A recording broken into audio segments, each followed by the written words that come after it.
中国当然协助这个张学正来做反击，在我中国封装我就不准你出货。那这下子造成全球的所有汽车产业一阵慌乱啊！原本说大家已经都谈好了，让张学正回去当他的 CEO， 但是没想到荷兰这家公司又反悔了。中国一定要协助这个张学正力争到底，不然的话此利一开的话，那对欧洲以后的贸易，如果说其他企业有样学样来讲的话，那中国跟整个欧洲以后是没有办法做任何交易、做任何生意的。这一场中荷之间的安氏大战，现在双方正式的撕破脸。我们要来看到安氏之乱，没有想到继续的全面升级。这一回张学正他被撤了执行长的职务已经确立。另外就是中国动用了国家之力，要针对荷兰展开复仇吗？用什么绝招呢？恐怕就是用稀土了，来卡住欧洲的喉咙。那么荷兰这一回会不会听命于美国？晶片报复战一触即发，今天我们都会一起的来做关注。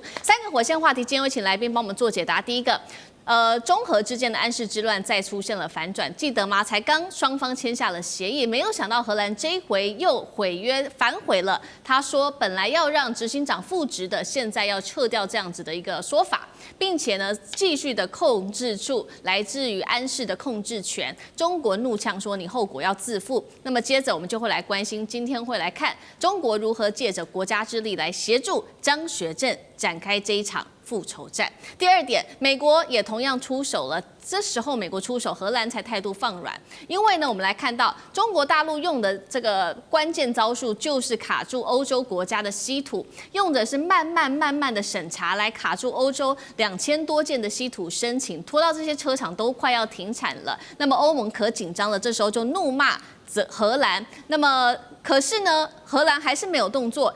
却是在美国一声令下，是立刻转向。突然间，他的金长说欢迎中方来供货给荷兰，怎么回事？第三点，我们今天也会来关心到的是，北京很出招了，他接下来会不会来掐断安氏在德国、英国等基地稀土的出口呢？来限制，来对欧洲祭出惩罚。那么欧洲车厂能够挡得住来自于中国的报复吗？今天就这些议题，我们都会一起的来做解答。好，我们来看到11月4号，我们当时才报道说，中荷双方不是签下了这个协议吗？中欧稀土的相关协议。那么这个协议呢，现在却遭到荷兰临阵的翻脸了。原本协议的内容是说，11月7号开始，这个前执行长张学正可以恢复职位。刚刚说了。这个荷兰突然间翻脸了。最新消息，荷兰说了，张学正不能再担任执行长。还不止如此哦，他还说，依照10月7号当时的法庭裁定，不止他不可以担任执行长，而且还要暂停他担任董事的职务。另外，继续死扣安氏的控制权不放。北京震怒了，他说：“你这样做是伤害中企的权益，你这样做，我们接下来会展开报复，这个后果是要自负的。”节目一开始要请教将军怎么看了荷兰这一步反悔，它是蓄意的还是临阵的反悔？中国接下来如何请国家之力来帮助张学正报复呢？以后其他的国家还敢和荷兰这个海盗国家做生意吗？将军怎么看？我想说这件事情，我们还是要回溯一下整个事情发生的过程哈。安氏是一个半导体公司，它做的是车子的晶片，大概每一辆车子哈，大概会用到600片的晶片。它这个晶片其实是不是很先进，也不是连成熟制程都谈不上哈。它甚至于这个荷兰称它是一个鸡饲料的一个晶片，就是它很便宜，大概每一片晶片原来的售价才25分美金而已哈。那最近是涨价了，涨了4倍到1块美金，那也是因为供货中断，所以你看它25分美金一片，事实上不是很贵的，可是它就是关键性的车辆必须要用的一个关键性的一个晶片哈。那荷兰的安氏原来做这个晶片，但是由于它经营的不好，所以造成亏损。在这样亏损状况之下，当然有需要外来的资金。这时候文泰文泰这个企业，就是中国的文泰企业，也就是张学正的这种企业公司，就把它陆续把它整个买下来。那这样的话，当然 CEO 应该就是由张学正来担任嘛，董事长，因为他本来就是我出了钱把这家公司买下来。但是这个荷兰完全就是抢夺方式，他借着一个什么理由呢？大家听一下，你觉得这个理由是合理可以去把人家企业抢下来吗？而且不是说是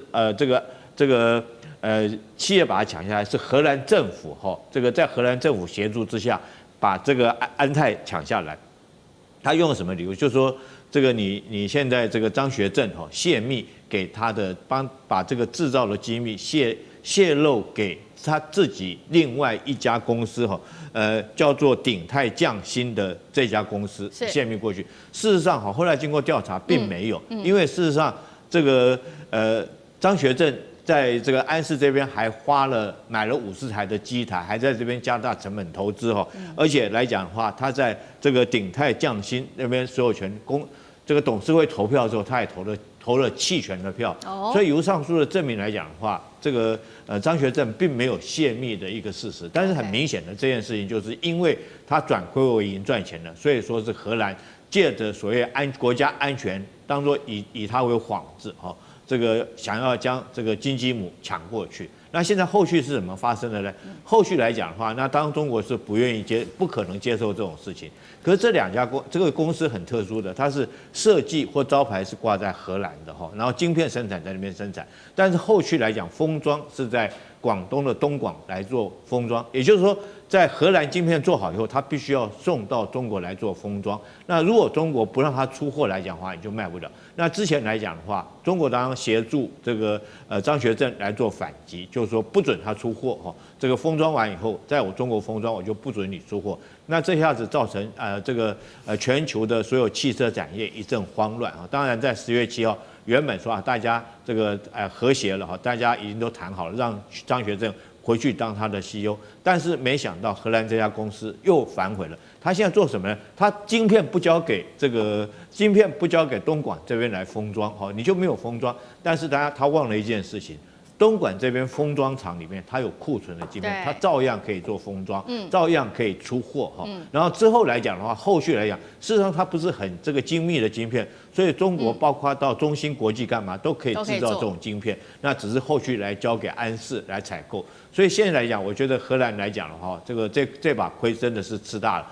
然后它后续它可能这个中国来讲的话，直接这边可以供货给在中国设厂的这些汽车产业来讲的话，譬如说是大众汽车这个奔驰等等，它在中国有设厂，它就将这些货给他了嘛，而且是用人民币交易。所以我觉得这件事情对这个中国一定要协助这个张学正力争到底，不然的话此例一开的话，那对欧洲以后的贸易，如果说其他企业有样学样来讲的话，那中国跟整个欧洲以后是没有办法做任何交易、做任何生意的。是好，张军特别帮我们提到说，中国大陆的政府包括了这一次可以说是请国家之力来协助安氏，有一个重点的一个地方可以看出来，就是中国这一次出的狠招，就是它的稀土的，它的关键的杀手锏，怎么样来限制住欧洲的稀土？我们要来看到它最新的出招欧盟的委员他最新已经说了，他说我们给中国已经有2000件的这个稀土申请案，当时是透过这个叫做稀土特别管道和中国建立良好的关系，希望能够申请到，没有想到中国大陆这一次是慢慢的做稀土的审查，到现在中国只批准了一半，而且还有一半都还没有做批准。现在欧洲的企业真的是人心惶惶了，因为很多的车厂再拿不到晶片就要被迫停产了。欧盟私下就认了，说确实是这样子的，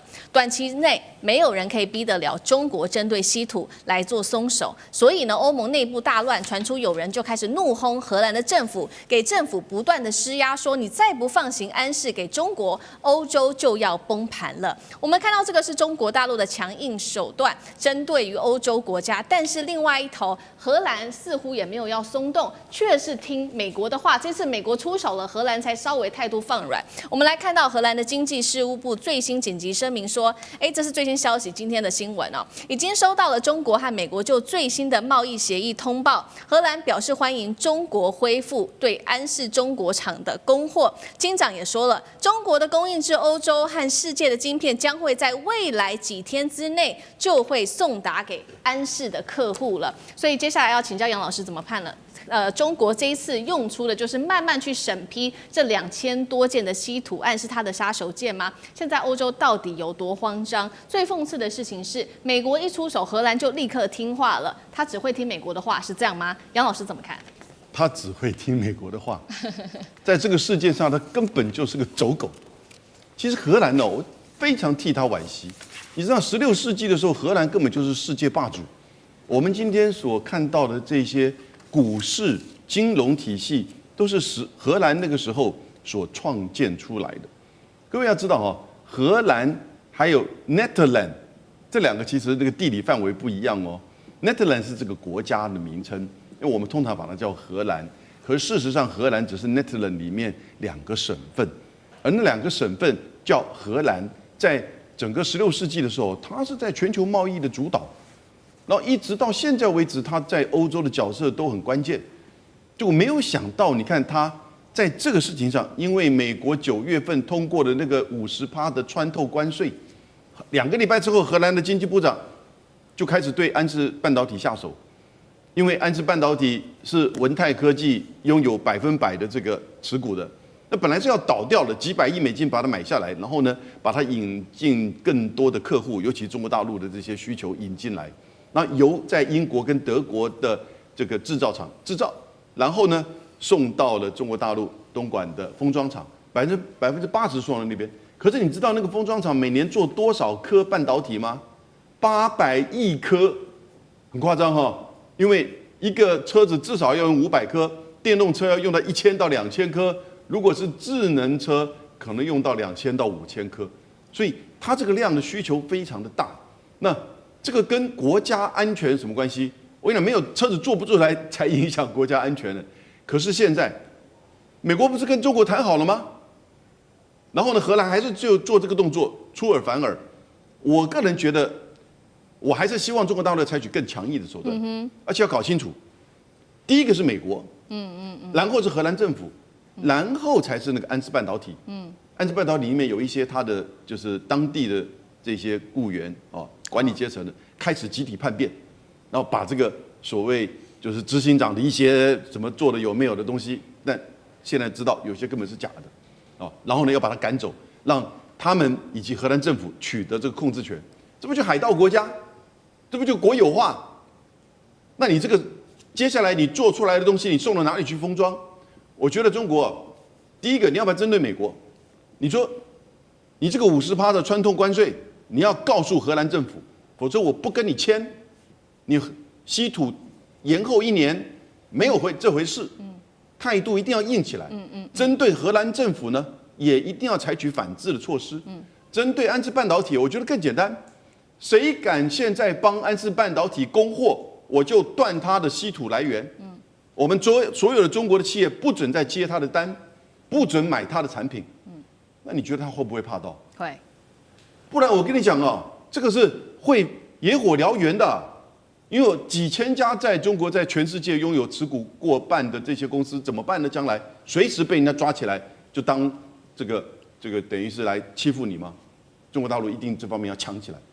好，刚刚老师帮我们特别讲到了说这个稀土是杀手锏嘛，所以如果哪一个国家敢对中国反抗的话，那是不是就来断稀土？那首先就会看到说会不会断的先是几个国家，包括德国跟英国。原因是因为德国跟英国在安氏在这2个国家都设有制造的基地，北京可不可能从这几个国家先出招？等一下来请教张将军。另外我们来看到因为稀土断了，有一些后续的影响，我们稍微统整一下美欧日汽车产业的冲击。首先是德国的汽车零件供应商紧急的现在赶快跟中国做这个洽谈，施压荷兰。另外就是德国的汽车零件的巨头采埃孚也说了，正在和中方谈判，确保晶片供应的稳定。其他汽车包括了 BMW、宾士、福斯都已经暂停了，他们靠的就是库存来勉强的生产，包括了日系车厂 Honda。本田部分的海外工厂被迫减产甚至停产，那么日产、尼桑、九州厂的这一些畅销车款已经确定了部分来做减产它的休旅车，其他包括了零组件的厂商来自于日本、欧洲跟南韩，也都使用安氏他们的晶片，全部都会受到波及。接下来北京可能先断了哪一些国家的稀土来处理这样子的问题呢？面对这样的问题，欧洲国家有没有可能持续向荷兰来做施压？张将军又怎么看？我认为这个是复合因素，这个复合因素会让荷兰来做政策调整。那我认为有3个。第一个，在10月30号的时候 ，APEC 在韩国釜山召开，这个川普跟习近平也在那边讲过，这个达成一个共识，这个贸易战呢要延缓1年，大家又降了这个双方的税率，不管大豆也好，这个芬太尼也好，对，还有一些相关的税率都向下做修调。换句话说，贸易战是走上缓解的趋势了，不然大家不会彼此，中国大陆也把这个门打开了，美国也把门打开了，这很清楚的。那美国对荷兰的常备管辖的影响力也要下降，因为这个两个巨头都碰面了，也达成了局部的共识了。那相关的政策就要下面做一些相对的、相应的调整。我认为这第一个。第二个，我们来看晶片它是有急迫性的。汽车，你不管传统的汽车，这个油电车或者是这个自驾的，都需要晶片，或多或少这样。尤其是我们知道这个仪表板也好，还有空调更需要晶片，因为现在越来越精密了。那到现在为止他们还找不到替代来源，所以安氏的这方面的晶片的供应，这个有它的急需。那你这样的话会造成他们的需求性的压力，他要需求，那中国大陆这就是他，那你有需求，我中国大陆是供应的，那我在这方面我就掌握了主动权。第三个，最后一个我们来看就是中国大陆可以拿稀土做条件，那以稀土的松绑的需求来解决荷兰、意大利、法国、还有英国、还有荷兰这几国对稀土的需求，要不然稀土被抓住之后，不是汽车业，包括光伏，包括医疗的设备。包括医疗设备，也包括了电子产品，都会受影响那这样的话是牵一发动全身。所以我认为，因为这三重的方面的条件，这个荷兰它会做调整，要不然会不是光影响荷兰，影响到其他周边的国家。我们也来稍微回顾一下为什么张学正他今天可以如此的愤怒？因为呢，他其实当初拿下这一间公司是费了很大的力气。2018年的时候，他率领是文泰科技砸下了300多亿的人民币收购了安氏，而且他耗时了2年的时间，分成3个阶段才成功的拿下100%的持股，实现了全面收购，是当时被视为是中国半导体行业规模最大的一起跨境的并购案，也展现了这位是张学正当时破釜沉舟的精神。我们请导播来看到下一章，而我们关键的来看到的是，为什么半导体业务当时这么的赚钱，荷兰却是轻易的放手呢？主要的原因是，其实大家不知道的是，一开始安氏并不是怎么样赚钱的公司，是在张学正的经营努力之下，才华丽转身变成今天很重要的半导体金鸡母。那为何安氏卖给在文泰，也就是张学正接手之后可以快速的增长？关键点其实就是落在中国的市场。我们来看到，在收购之后，安氏的中国市场的营收是快速的暴增，从25%的占比，一口气几乎是2倍到了50%，并且中国一直在发展新能源车靠着新能源车的浪潮，车规的这个晶片月产能才可以达到80万片，支撑了它的全球15%的一个需求，瞬间的。安氏的毛利率从过去荷兰人经营时的25%狂飙到38%，产能利用率大幅飙升到95%，也坐稳了他们的一个经营模式，也就是在欧洲做研发，在中国还有东南亚国家做制造，并且在全球做交付的一个关键枢纽所以接下来要请委员来带我们看川习会，川普本来都已经让步了，为什么荷兰还要逆风跟中国持续杠去？而张学正花了这么大的努力，把不怎么赚钱的企业变成了一个很重要的金鸡母，为何这时候被这个荷兰给抢去？这个被偷走的胜利，张学正除了开除这3名的外籍人士之外，还会怎么做王子复仇？国家有2个义务。一个是保护自己境内外国人的权益，一个是保护自己人民在境外的利益，这是国家是否有能力的2大焦点。现在张学正作为一个中国公民，在海外投资，遭到了这么无理的对待，遭到抢劫，幸好他有一个祖国叫中国在外面给他撑着，所以他今天可以讨到相当的公道回来。但不幸，因为他的祖国是中国，所以他今天才温吞吞的去跟人家讨价还价。如果他的祖国是俄罗斯的话，那3个外国人马上被看报得丢到阿姆斯特丹的海港里面去了。中国就是和平的一个道路，所以不会采取这种激烈的手段。我讲这个话不是没有道理的大家想一想看，前几天不是有个俄罗斯的影子邮轮吗？被法国的海军陆战队扣押，马上就放了。为什么？因为俄罗斯就放话，你法国的船队是全世界第3大的船队啊，要从地球上消失是很轻松的事啊。法国马克龙再爱斗嘴，不敢吭一声，赶快放啊，赶快放。这个就是国家的实力，还要讲国家的手段。中国是有实力，但是没有狠的手段，愿意跟荷兰和平相处。所以啊，如果是俄罗斯的话，你那3个早就看爆跌了哈。现在这一场仗是中国一定赢了，只是时间问题了。那因为会给荷兰压力，也不只是中国啊，还有这个德国啊、日本啊，都会给他压力哈。那荷兰这是丢脸丢大。其实说穿了，我一直跟大家解释，这个案子是100%的贪污案，不是叫他想象那种什么企业都不是。他怎么贪污呢？回过头来那3个老外的照片，这3个在干什么？他们这3个在做的动作，就是一个很标准的投资银行的叫做 leverage buyout。就是我是主管，我想控制这个公司，可是我没有股权，我该怎么做？我第一个动作就是去外面找钱，比如找投资银行啊、保险公司提供资金，然后让我把这个公司买下来，买下来以后，轮到我们的管理团队来控制这个公司，好，这个叫 leverage buyout by management， 全文是这样子的，leverage 就是外面借钱，杠杆。buy out 买下来，好 ，by management 管理阶层这么做的，可是这个做了，他们通常要有政府单位的配合。那政府单位要配合的话，第一个就是说要找法律，让政府单位有个漏洞可以使用。这个法律是什么？他们用的表面上是什么几十年前的法律，其实最主要的支撑点就是美国把文泰科技先列为一个制裁对象。然后再加上50%的法则，你的子公司也要跟着被戒。他们用这个理由去告诉荷兰政府，你看吧，安斯半岛有没有制裁啊，前途茫茫啊。然后你要批给我们，冻结他所有的财产，冻结他所有的职权，由我们几个人来控制这个公司。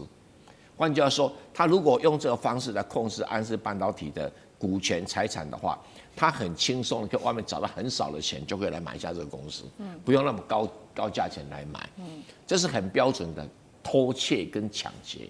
那你说荷兰的财政部长懂不懂？经济部长懂不懂？当然懂，当然懂。那他为什么做这个事？因为要收红包。这一定是很大一笔红包。我公开指控荷兰政府这个过渡政府要下台，准备捞一笔钱，因为这政府已经选输了嘛，正要下台了。所以整个下台之前，这些人要准备捞一笔大钱，就是用这种方式在干。那这个东西，中国对荷兰绝对不可以手软。好，所以看起来从荷兰的官员开始有收贿的问题引发了这一系列这样子一场大风暴。但是厂商是无辜的，不管是欧洲车厂或者是日本车厂，他们现在急得像热锅上的蚂蚁掀起的是全球的晶片恐慌。来看几家重要的厂商，日商先来看本田部分的海外工厂10月28号被迫减产停产之后，最新波及的是日产、Nissan部分的九州厂自下周起也会开始减产它的畅销车款休旅车，德国的采孚 i 也被迫中断，员工要放弃了无薪假。另外是博世旗下的工厂已经准备了要休假保命。来请将军带我们看到这一场汽车业的晶片寒冬。另外安世之争，将军又怎么看？中核最后谁会赢？我跟你讲，中国绝对不会输，而且一定非赢不可因为这个当然我们表面上面好像是2家企业的这个经营权之争。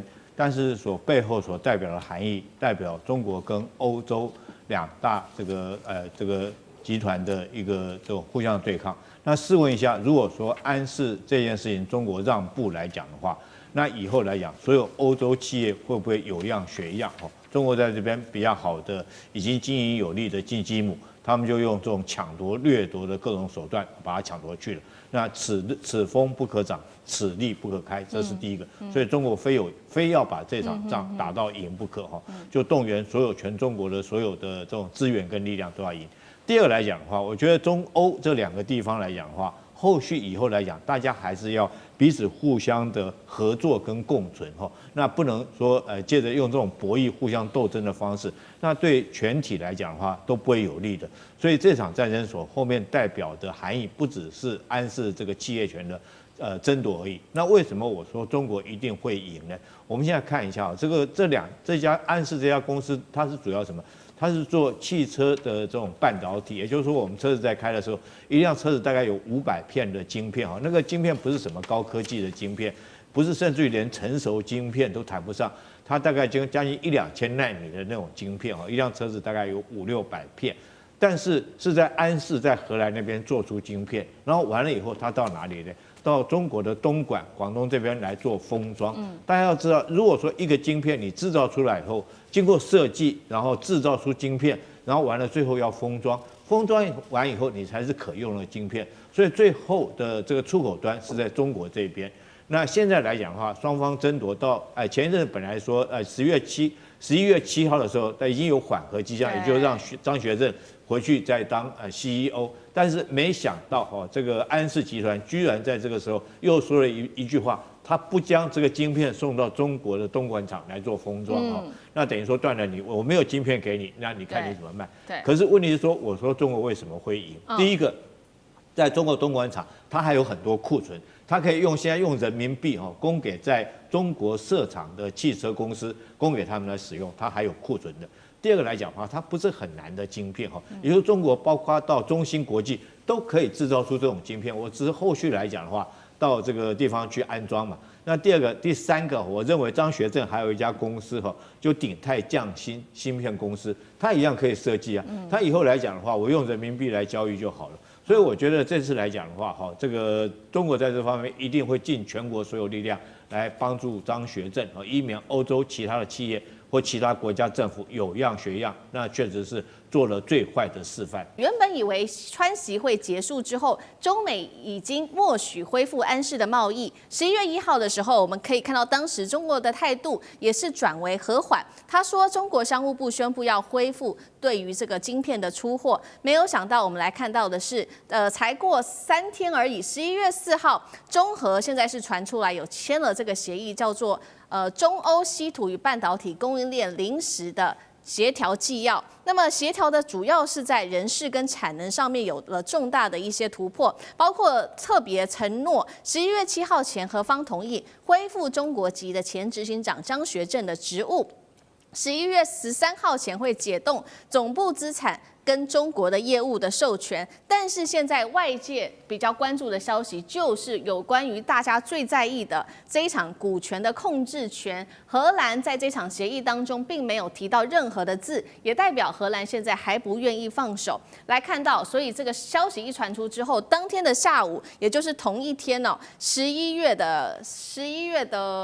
14号这一天，我们来看到中国商务部就特别点名了，他说10月26号的时候，荷兰单方面的终止供应链晶圆，导致中国的生产线停摆，才会造成这一场全球半导体供应链之乱。外界也普遍认为了，当初为什么会有这个安氏之乱，就是因为当时安氏内部有3位高层，他们都是外籍人士被指就是他们让张学正下台的，包括他们的法务官、财务官跟营运官。因此这一次张学正回国，大家就在看他会怎么样来处置这3名的这个外籍高官，被视为是一个王子复仇记。他要夺回的不只是职务而已，而是被荷兰夺走的中国晶片话语权。赖老师怎么看？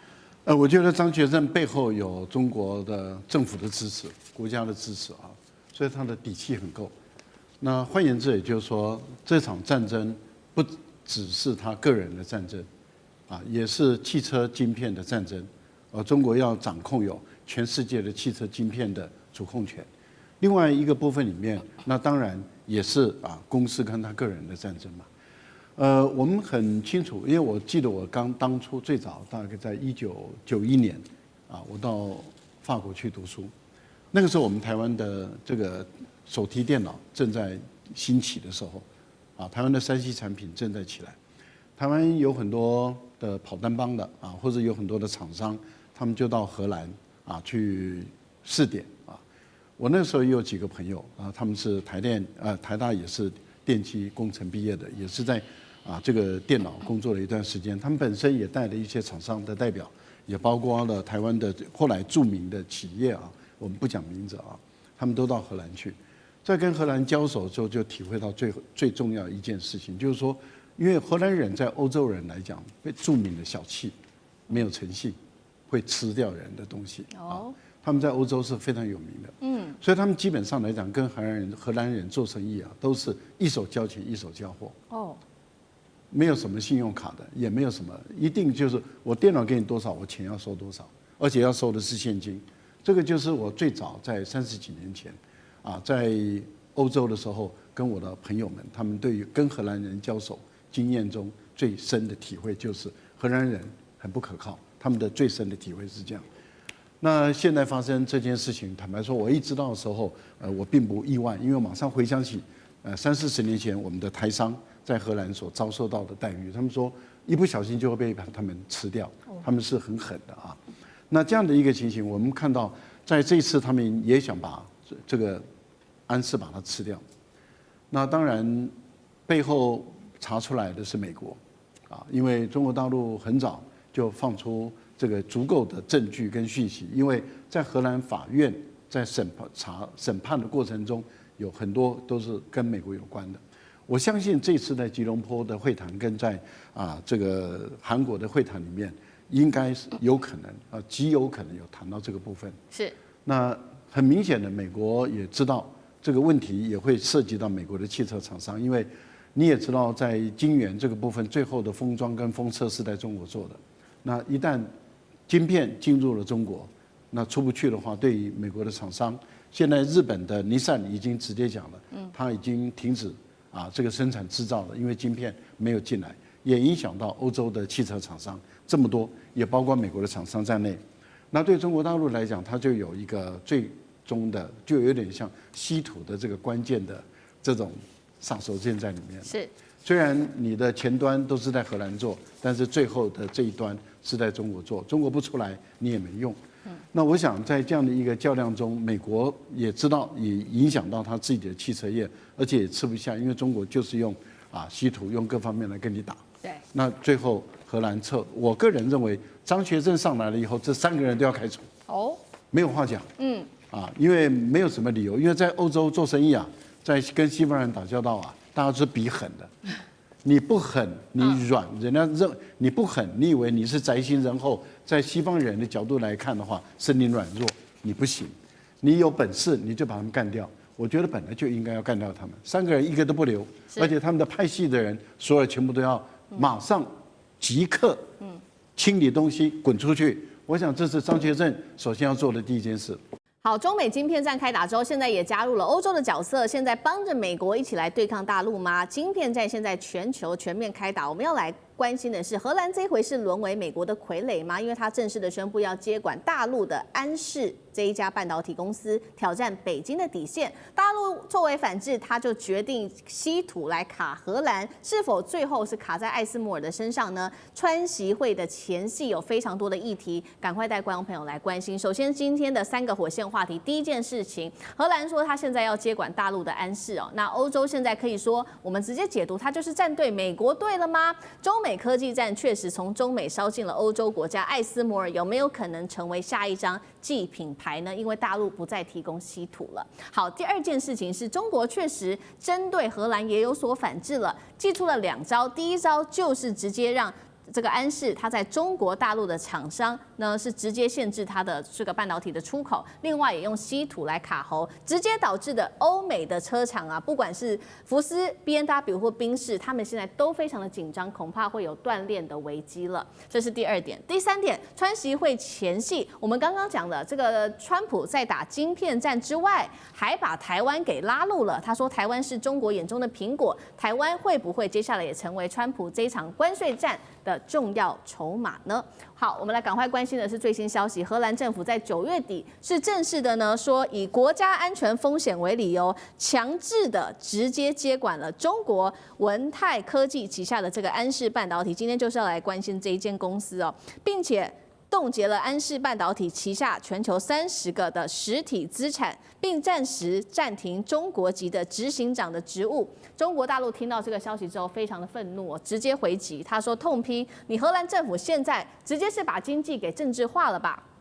警告你这样子做，其实直接会影响的就是全球的供应链。那荷兰怎么说呢？因为他们认为说，是不是在美国在背后搞鬼，在背后施压荷兰？结果荷兰是站出来否认，但是他说是没有受到美国的施压的。但是来自于大陆南华早报的最新揭露，他说美国曾经以不列入实体清单为交换条件，要求荷兰去撤换中方的高层。所以这有没有美国的介入呢？仍然是打上一个大问号的。我们来看安氏怎么发布他的公开信给中国分公司的员工。他说，荷兰搞这一套没关系，我们现在就搞自己的独立，允许员工拒绝含这个拒绝荷兰总公司在内的外部工作的任何的指令。商务部长王文涛也说了，你欧洲的动作接下来只会搞垮全球的供应链而已。而中国反制荷兰有2大重拳，首先我们来看到它有这个限制令哦，也就是半导体的限制的出口管制令，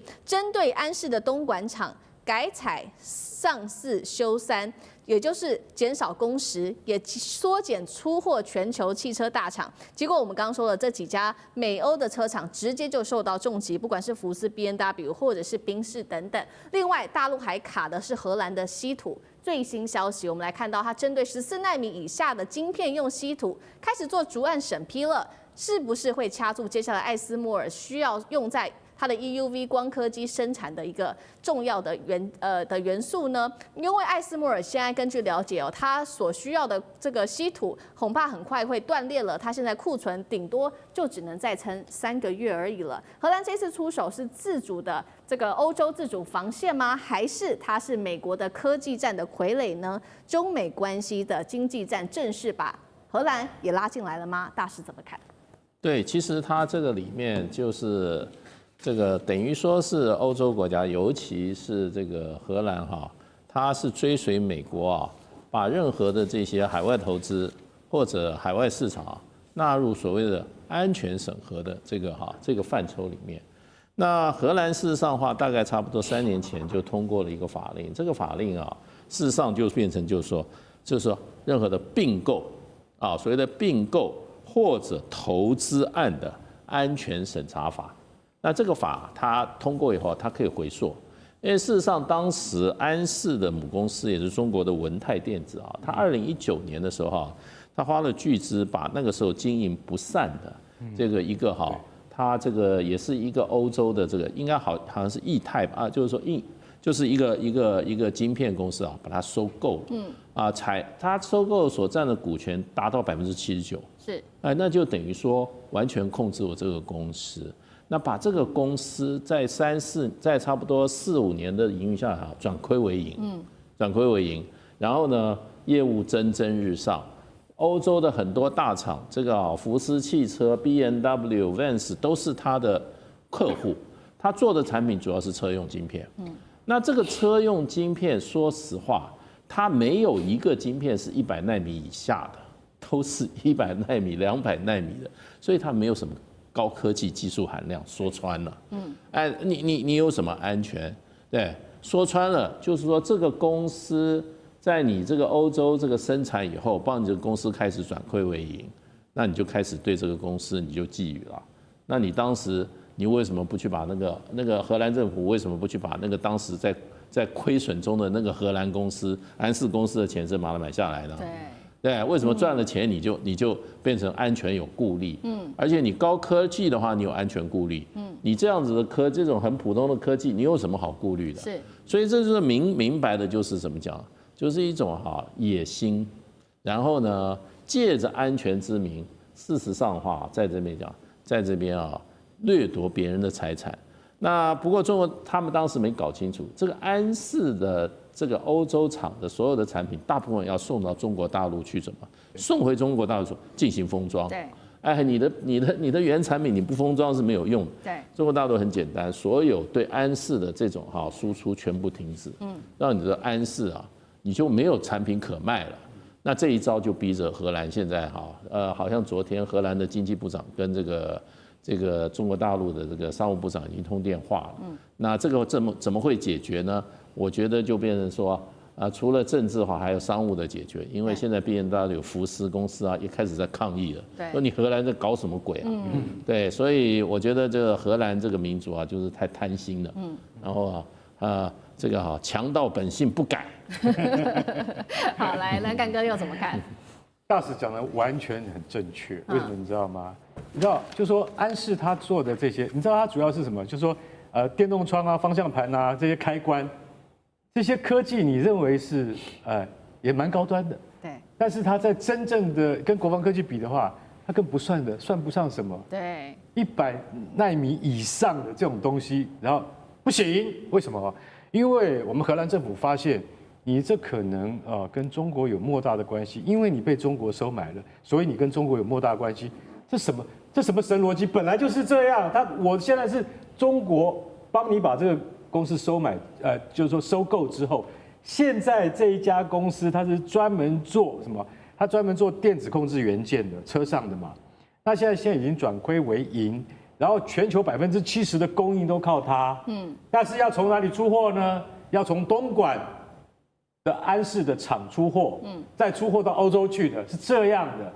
总公司是远在荷兰这边，对不对？那你知道现在出现什么笑话吗？我讲给你听。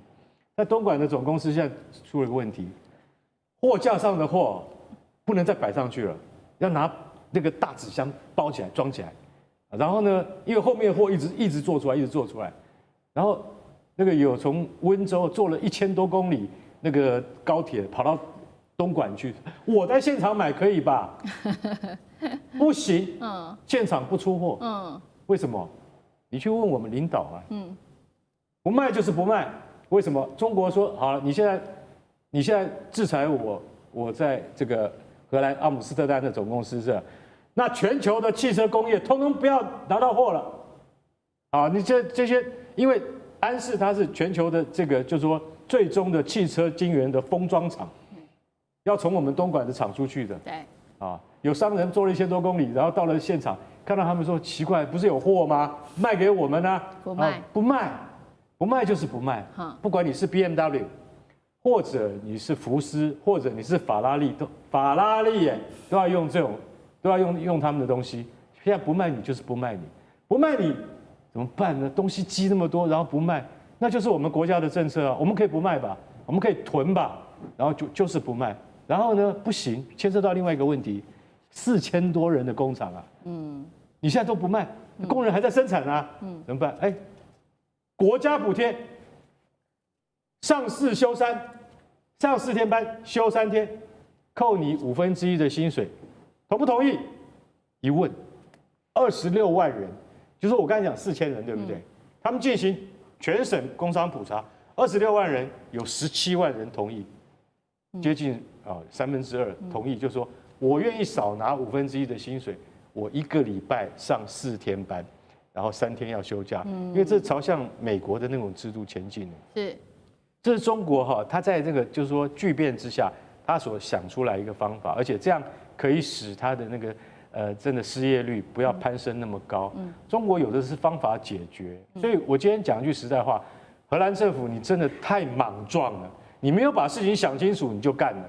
结果你现在看看，抗议你的是你周遭的荷兰的荷兰周遭的这些欧洲大车厂，你想想看，他们的影响力会输给你荷兰政府吗？这是商业啊，这是竞争啊，回到现实面来吧。对，这一次的晶片战，荷兰可以说几乎就是配合美国搞这一出哦。但是最后我们看到最受伤的还是美欧自己的车厂。另一方面，我们来看到除了这个荷兰配合美国之外，美国自己跟中国又持续的打这一场贸易战，而且现在台湾的晶片也会成为他们的一个关键筹码吗？我们来看到最新消息是，川普他接受福斯新闻的最新专访，他也高调的宣称了说，对于这些晶片跟药品寄出高关税的供应链正在快速的回流到美国，他非常的得意哦。他还说呢，台湾的晶片业者已经为我们美国带来了高达20兆美元的经济奇迹。他说台湾是中国眼中的苹果，强调不认为北京会犯台，并且预告月底就会跟习近平来面谈台湾的议题了。就在此刻，我们来看到北京方面也做了一个回应。第一个回应是台湾问题是中国人的事；第二个回应，前美驻中国大使警告台湾是红线，是不可能让步的。舰长怎么看？台湾成为筹码了吗？首先我要说，这个川普讲的任何话都很夸大、天马行空的，什么带来20兆的奇迹，你仔细去听，多久时间带来？未来50年吗？还是明年呢？都随他讲，对吧？所以他讲这些东西是什么这些苹果，真的我都听不懂他在说什么东西。但是有一个东西，我觉得台湾真的要开始担心的，台湾被逼的走向了选边的陷阱，真的被逼的走向陷阱。第一个，你现在看我们台积电过去嘛，那个钱看得到1个厂、2个厂在加，后来又说要50-50才能够免税，意思就是说，在美国生产的晶片跟在国外生产的晶片，台积电生产到要各占50%。你说台积电在外面这些国家大概有18个厂，在那里现在只有2个厂，那是不是还要继续投资啊？这是一个，那可能让人想到可能要加很多钱。第二个，最近萧美琴讲了一个话，让我吓一跳。他说整个台积电的生态链都要过去。大家可能不太了解什么叫生态链。台积电这一家厂商在台湾它的底下的供应链的厂商有一个所谓叫1级供应链厂商，就是直接跟台积电签约，有400多家。然后还有一个2级供应链厂商，就是跟这400多家签约的，这样子支援这个台积电的有2000多家。如果萧美琴说这个整个供应链要过去，是不是底下相关的？我不敢说全部，对，可能要去很多。你只要去想，第一个，晶片要50%都要投入，生态链要过去，能不能政府告诉我们总共大概要投多少钱？当你这个钱多到一个程度的时候，你知道你不能倒那就是叫做一个叫做选边的陷阱，你不断的在加入，我不能走，我抽手，我这些东西就都没了。所以有一天他那里要是亏钱，我还要再继续加下去，这就是把台湾逼到了这里。那为什么会逼到这样子？我想最重要的原因就是因为我们抗中，一心一意抗中，因为你这样抗中，所以你的安全要靠谁？要靠美国。美国就用这个安全来逼你。其实把自己的安全交到别人的手上是最悲哀的事。其实政府的解放其实就是4个字：和中亲美就可以了。立刻可以把这个都解开。接下来我们要来特别关心的是中荷之间的这个晶片战开打。那荷兰这个背后有没有美国势力的介入，这个都会持续做关心。荷兰这一次呢，针对中国大陆，他用的法律是用冷战时期的一个法律来夺下中国大陆它的安氏半导体厂那中国则是用断供来反击欧洲那么导致欧日他们的汽车产业恐怕有10天内就会面临停摆的问题了。今天就这些议题，我们会一起的来做关注。赶快来看到荷兰的最新动作，他因为在欧洲他这边已经正式的出手。彭博10月23号报道，荷兰政府突然间出手，就是直接暴力接管中国的文泰科技持股的这一家晶片制造商安氏半导体。那荷兰的代理经济部长怎么说呢？他说：“我们做这样子的接管，是因为基于国家安全所以他们援引的就是冷战时期的一个法律，这个法律叫做1952年的物资可用法。”直接来接管，并且罢免掉了安氏半导体的这个中国籍的执行长，他是张学正。好，他并且也警告说，警告这些中国客户说，而且我们做了接管之后，还会不保证中国子公司的产品的品质就会是好的。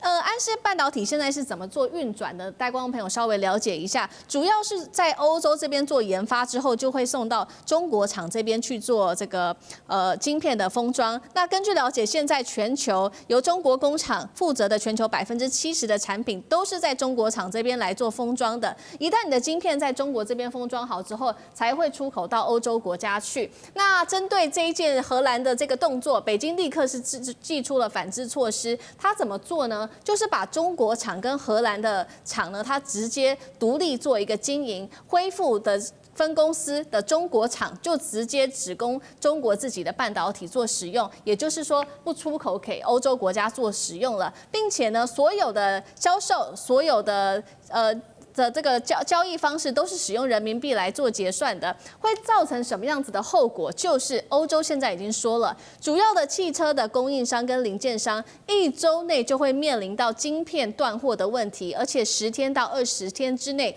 就会扩及到整个汽车产业。现在初步了解，包括了 Benz、B&W 或者是丰田等日系车厂都会受到影响。那么大众汽车也说呢，他们随时都会面临停产的问题。中国商务部长王文涛也说，荷兰的举动已经严重影响到全球供应链的稳定性了。除了说这些欧洲车厂会受到影响，包括德国，他们拿不到这一些很重要的晶片，他们也会受到影响。那进一步，中国它还祭出了这个稀土的管制，也会重挫艾斯摩尔取得稀土制作它的 EUV 光刻机。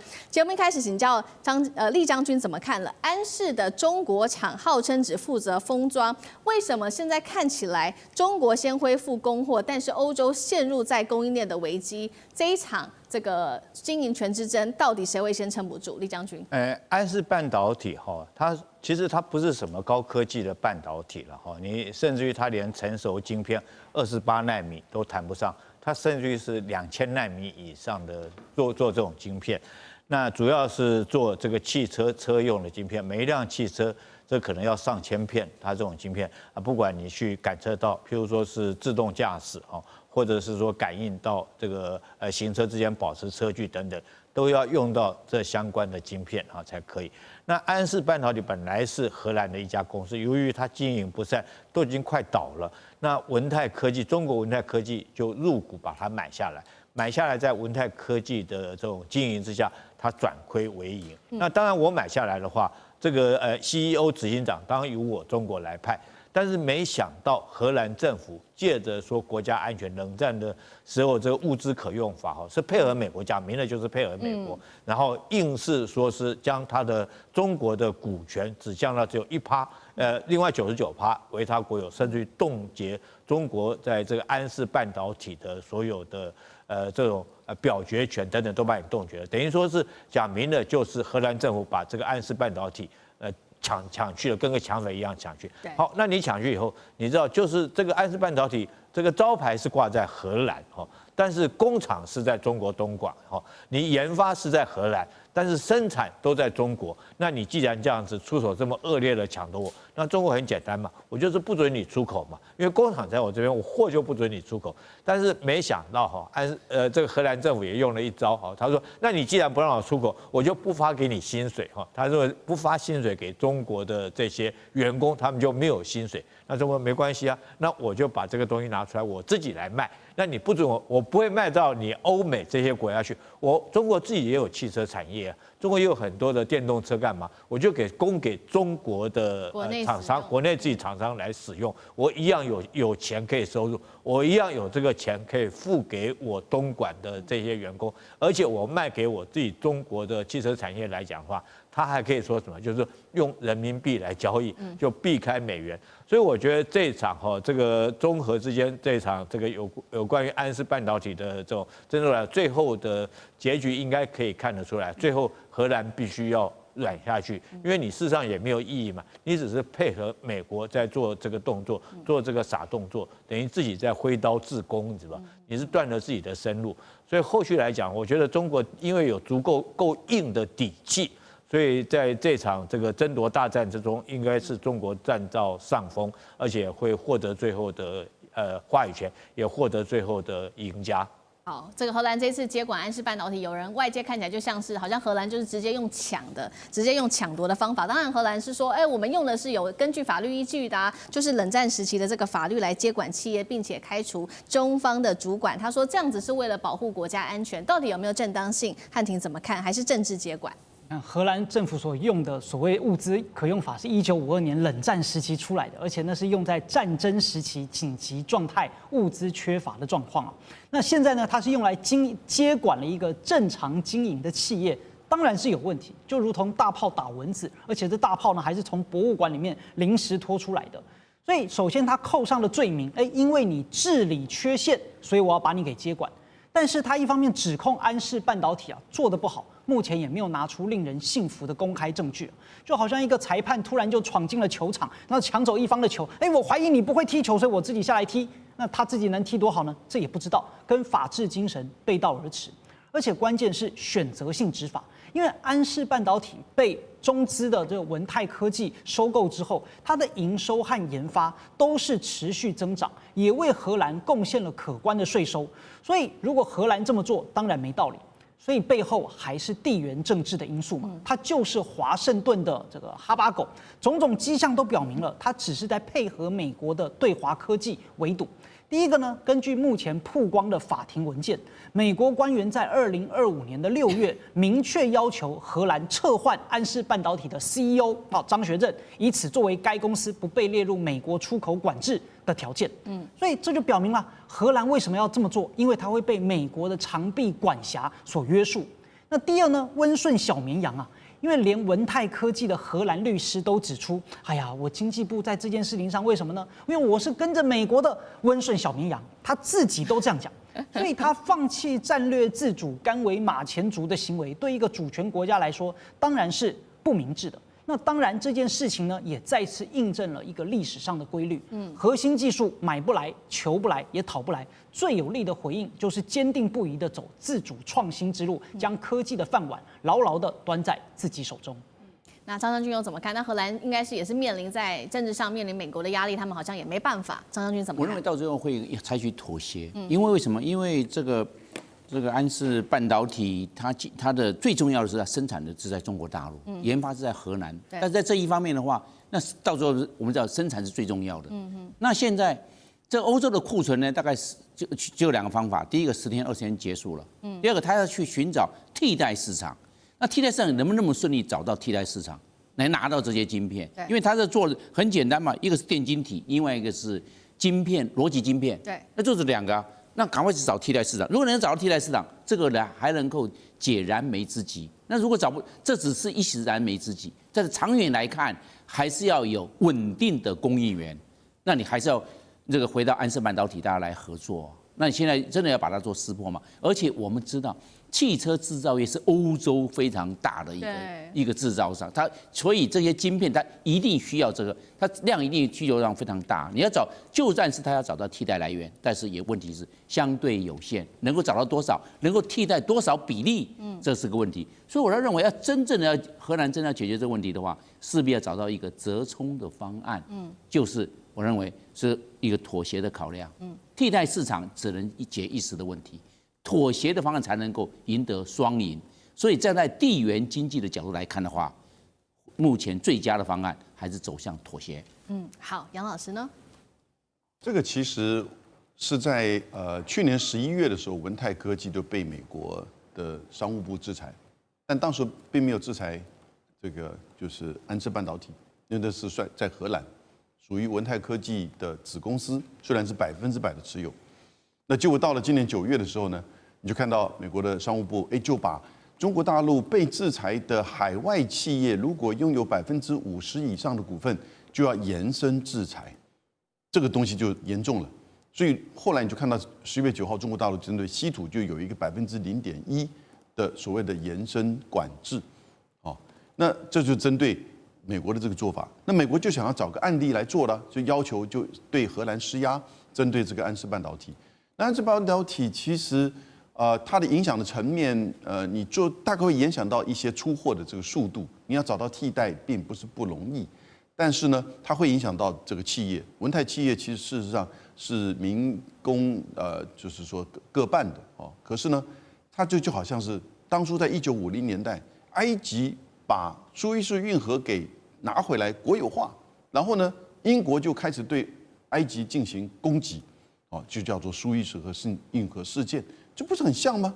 也就是自己这个，而且当时苏伊士运河本身虽然长久以来是英国、法国在经营，但是事实上老早已经在人家埃及的领土的范围之内。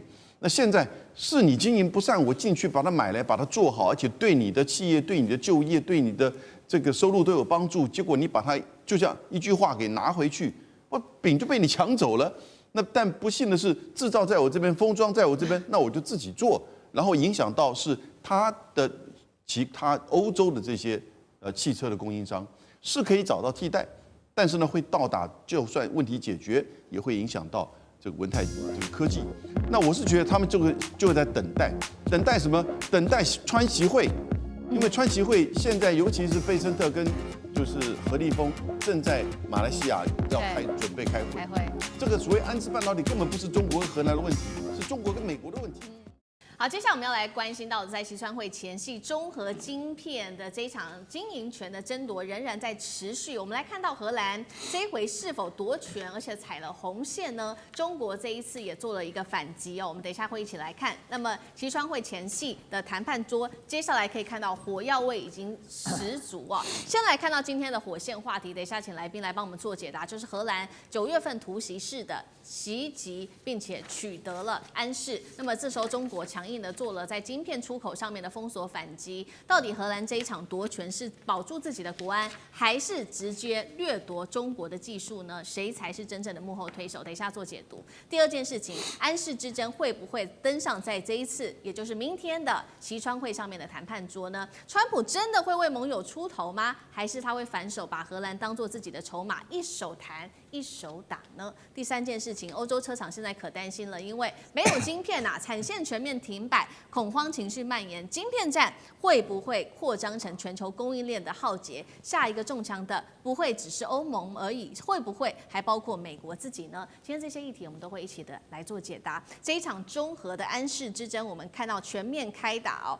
外媒揭露了一个真相，本来荷兰不是说吗？当时他9月份去接管安氏，他的理由是说，因为他认为安氏管理不善，而且还有国安的疑虑。但是现在最新消息来自于外媒的报道，他说真正的导火线是荷兰他们看不下去，是中国制造踩到了欧洲的痛处。为什么这么说呢？因为他说安氏的前执行长张学正计划砍掉40%欧洲的人力，并且要关闭德国慕尼黑的研发中心，甚至把英国曼彻斯特厂的这个设计机密跟设备设定，他希望能够全部转回中国厂，引发了欧洲的恐慌。于是荷兰当时就动用了冷战时期的物资可用法，用国安的理由来强制接管了安氏，也逼退了中国大陆的这一些安氏的高层。节目一开始要来请教委员了，荷兰这一招接管安氏是真的国安议题，还是假掠夺战？委员怎么看？很显然的，荷兰是假借国安之名实行掠夺之实哦。那么我要讲的是说，其实我们看最近这段时间在国际社会上发生的事情哦，从美国到国际社会哦，其实有一个不变的脉络。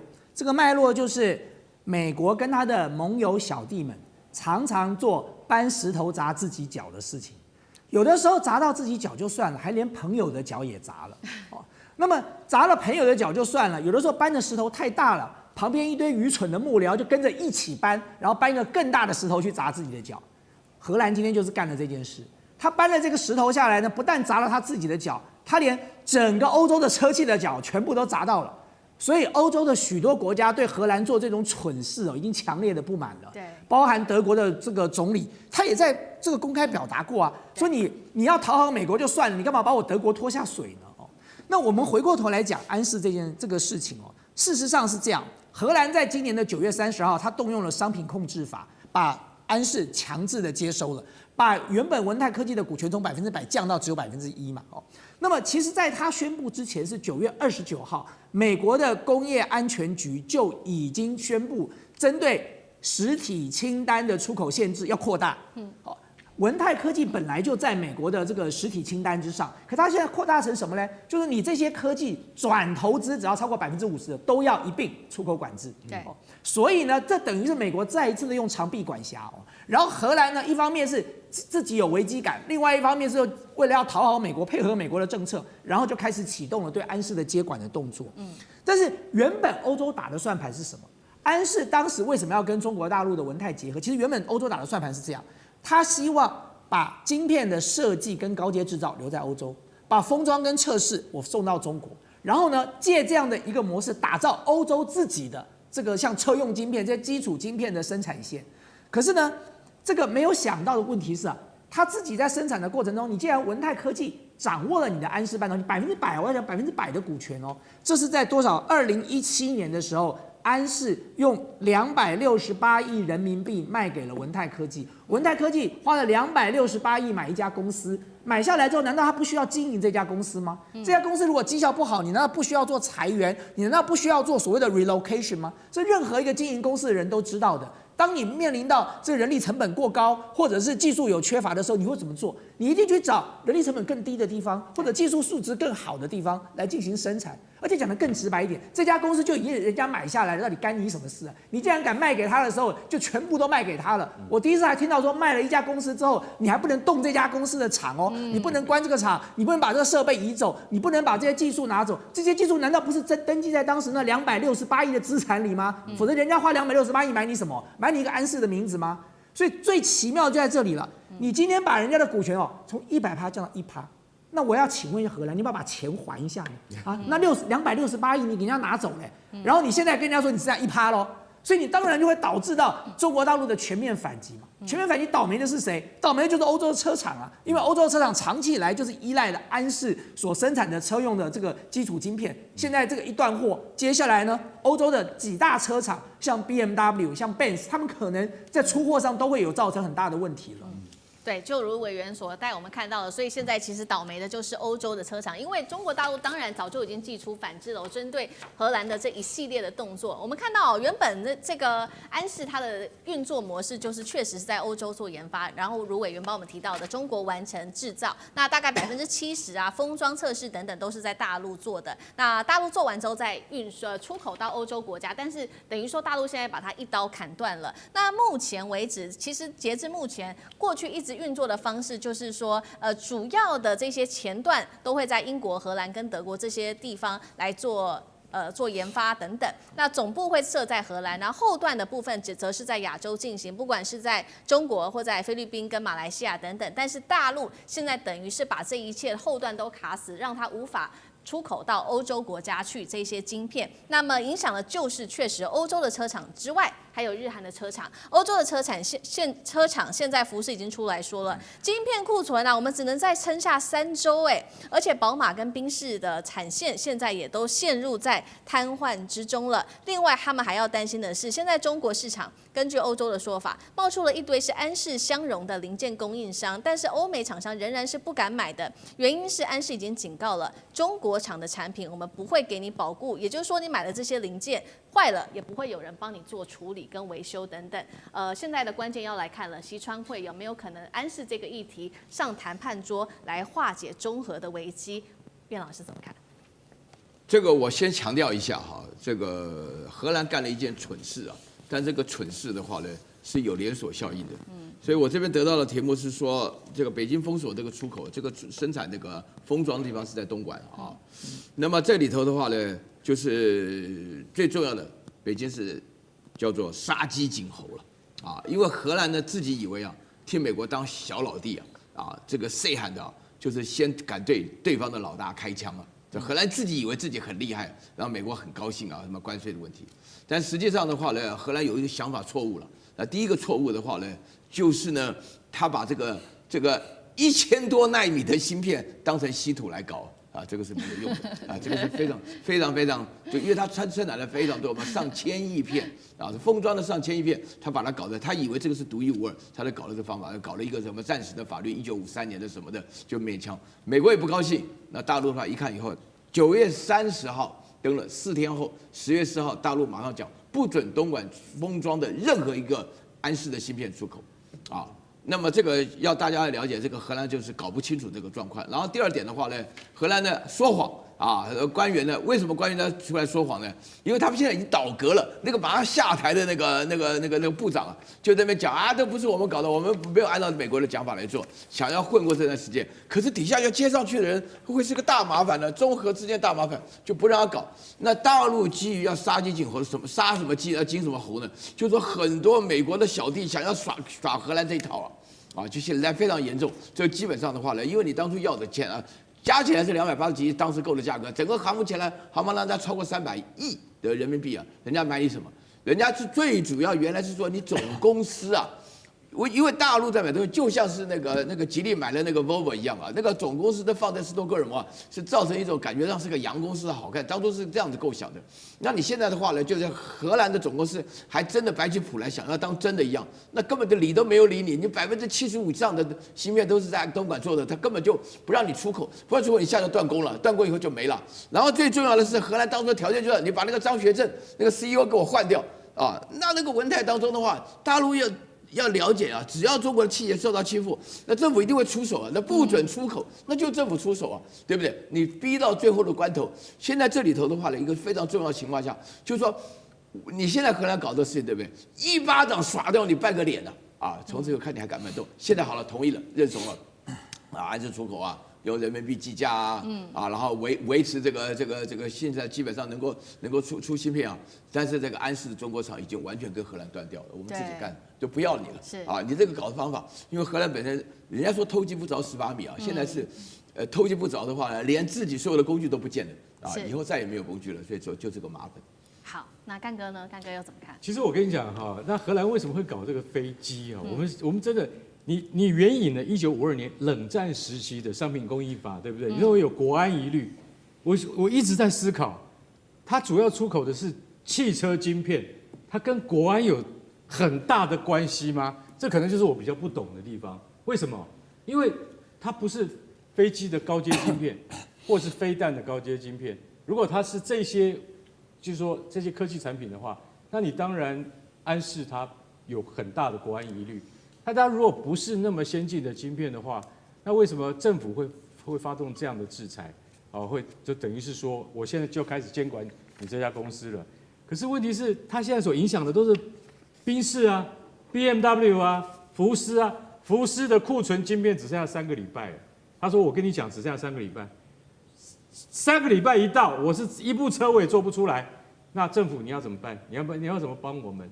就算福斯是德国车。”现在德国自己本身的沃尔夫斯堡，他说我们已经快做不出来了啦。而且我们沃尔夫斯堡就是做国民车，什么国民车叫高尔夫是什么？大众汽车生产的。那在那个欧洲销售的非常好，为什么？它是主流，它是欧洲人主要拿来代步用的大众的一个品牌。那所以这部车是销售的非常好。现在你像东莞的这个安氏的厂，他们现在封测，我跟你讲，他们那80%的货都是从东莞的厂出去的，现在完全不能出去，你怎么办呢？那你说到底会不会影响美国？好，我们现在这样来讲好了，三大封测厂是在哪里？你看意法半导体在哪里？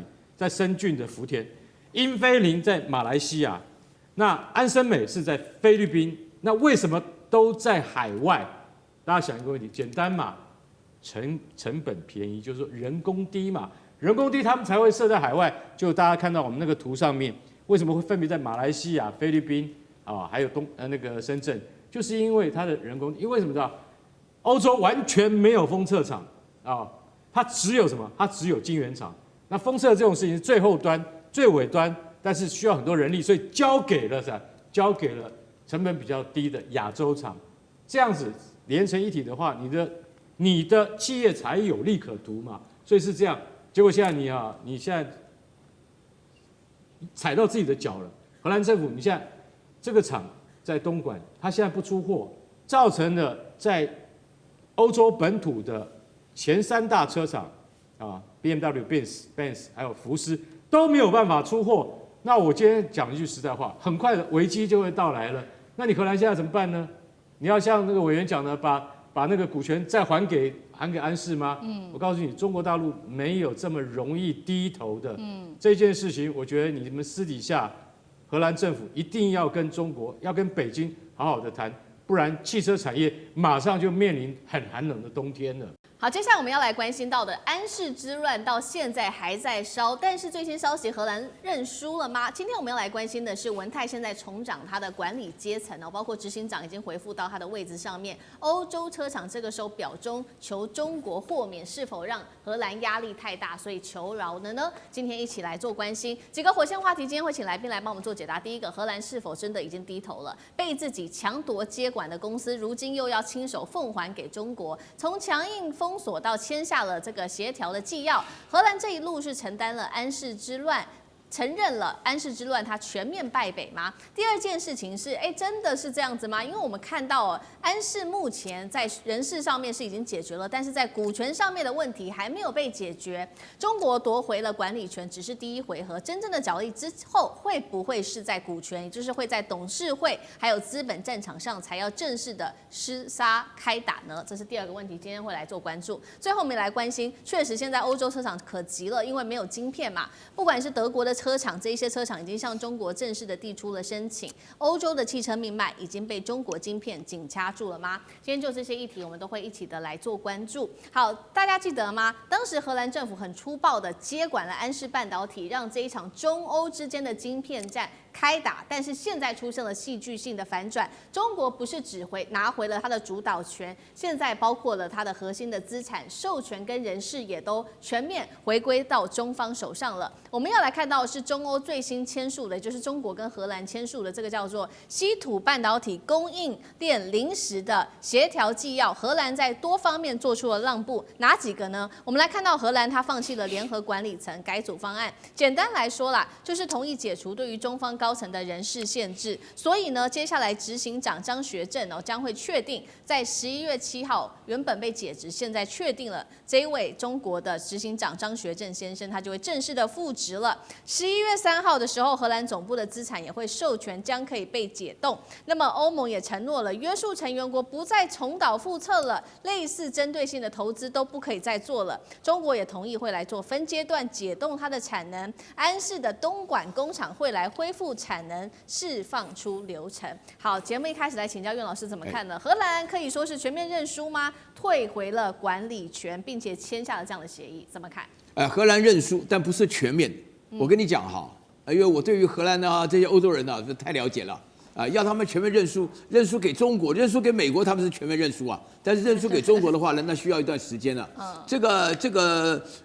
唐朝很盛大的时候呢，发生了安史之乱。这个安史之乱呢，也很相似啊，就是说什么呢？大陆要借着安史之乱的话呢，要好好收拾一下这个欧洲人的骄傲。莫名其妙的自大，以及的话呢，对中国予取予求啊。前一阵子的话呢，那个德国的外交部长也是莫名其妙的搞了个麦克风外交啊，就讲我要来中国之前的话，你们对台湾绝对不可以武力。一讲的话，你不用来，你滚你们啊，差点就骂起来了啊。这个就是大陆态度，要借着安史之乱来一场这个安史之乱，就是说你发觉欧洲本身在中国人地位就完全垮下，这是一个重点啊。你这边讲到几个重点的话呢，我觉得有3个重点是非常重要的。第一个的话呢，原来在大陆啊，就是说是文泰在并购荷兰安氏的时候啊，就是大陆会觉得说你的总部设在荷兰，听起来比较有面子一点啊，没有把它直接买断。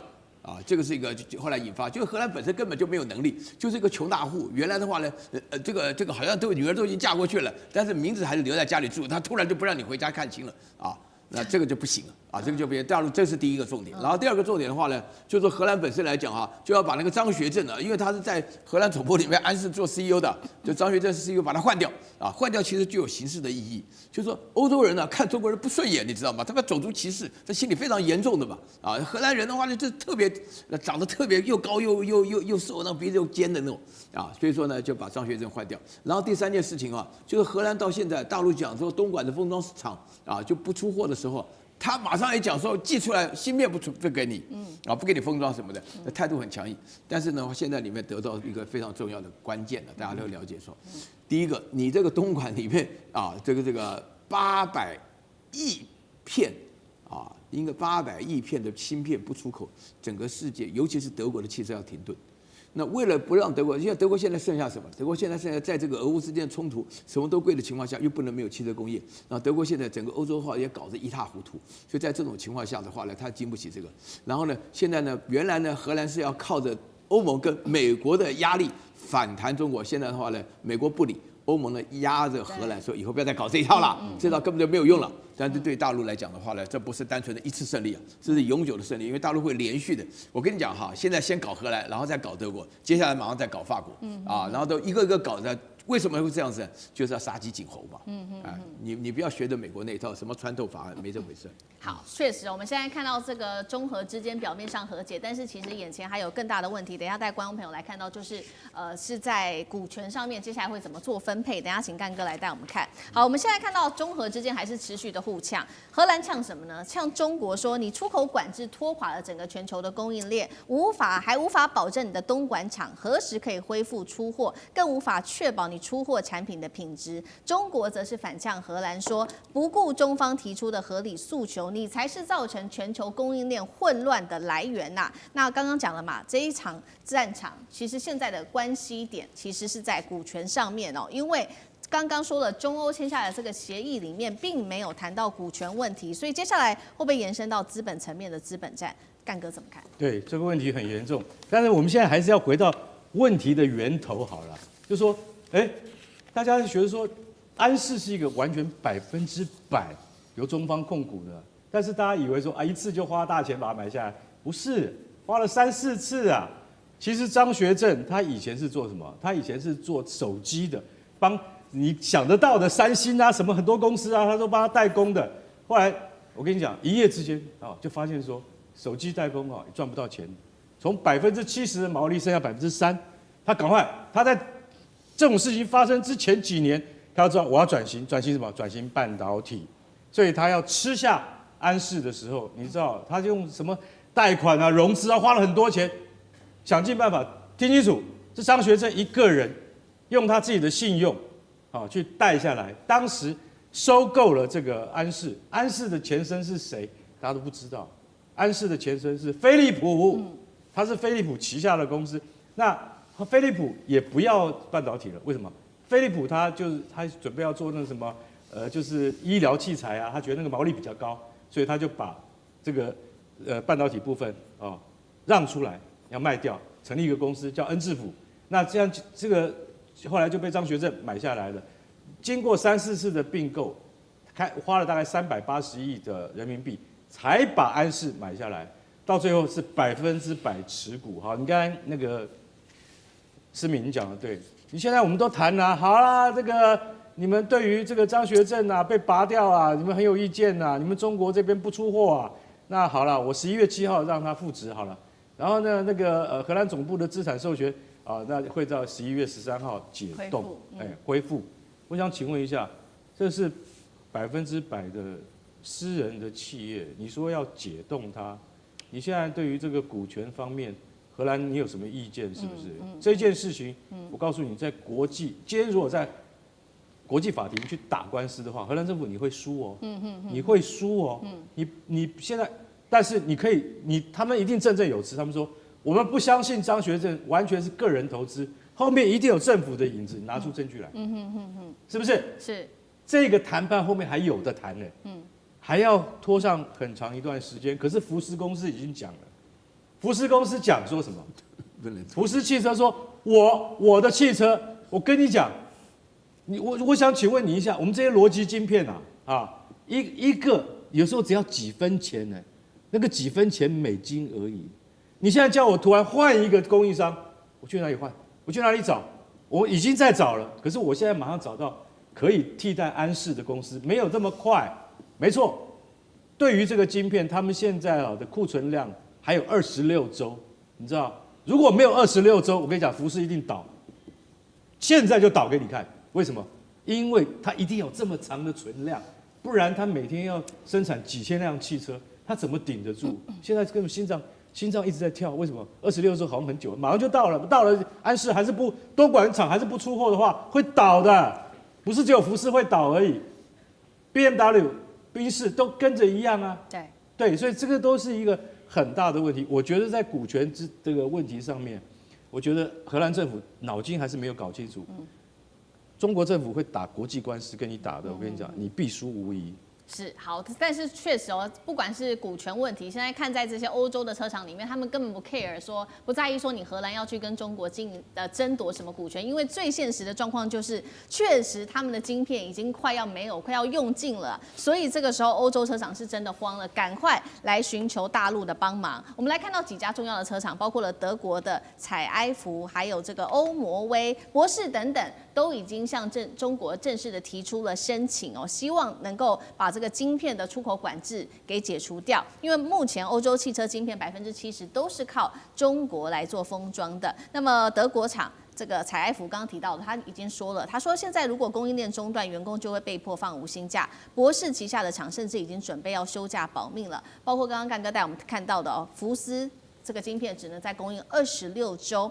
这一次还有一件事情值得关注的事情是，安氏之所以之所以会有这个重要的导火线，现在传出来，其实是因为3名外籍高层引起的，才会导致当时的安氏执行长张学正被迫下台。这3位包括了内部的这个法务官、还有财务官跟营运官等等，会不会张学正这一次复职之后就把这3个作乱的外籍高层给彻底拔除掉？这是第一个问题，请教舰长。第二个有关于晶片，中国可以说掐住欧洲车厂的晶片命脉了吗？首先，刚刚说那个张学正会不会这个复仇啊？会。我在商场还真的待过。你知道这个商场最恨的就是背叛。你是我的员工，你居然背叛我的老板，那是不可原谅的。所以张学正就是叫做现在是王子复仇记或者王者归来。按照商场的规则，一定叫他走路。那如果说为了一个大局，有时候因为有一些大局，说我暂时我觉得容忍，我会让你待一段时间。但是只要他认为他能够施展他的整顿的时候，他一定会叫他们走。这商场你完全不要怀疑，是每一个大老板都不会容许这些的。然后第二个我要说他这个股权的经营哦，其实这个文泰是2006年就成立了文泰科技，2017年安氏成立，2018年就被文泰买过了，就是买他第一次就花了36亿美元买了他76%的股权。大家可能不知道这个股权代表什么意思哦，整个公司的治理权，如果你们知道你们的公司治理权有一个老板他占据了你们寰宇51%的股权哦，在商界，这个人叫做大老板。这个大老板可以决定谁是总经理，就是谁是总经理，他多少钱就是多少钱。股东会是你以为股东能够反对啊？你股东你就是在比那个股权而已，你知道？那你就知道这个文泰其实是完全掌握了这个安氏。这个在商场就是这样。你现在他没有跟任何人去商量哦。荷兰这次没有跟这个欧洲的伙伴啊，而且他采取的方法是一个非常粗暴，所有人都知道说，人家就是涨了这么多股权，你怎么能这个样子呢？他不跟任何人讲，他就直接这样去做了。那他从来没想过，我不要讲别的，美国以倾国之力去打中国都打不过，你如何荷兰敢跟他这样子对抗呢？你不可能赢的。所以这个完毕之后，每一个人都在怪这个荷兰，你怎么可以这个样这么粗暴？你有没有跟我们讲过？我们在欧洲是，我们这个北约是一起的，你这样子一弄，搞得大家都活不下去了，对不对？所以最后他是这个叫做里外不是人，这是荷兰政府的，他现在应该认清了，就是你要想清楚，做任何事情你要站得住脚。商场经营就是讲股权，你不能够这样子去这样的蛮力靠国力来这样子去抢夺一个公司。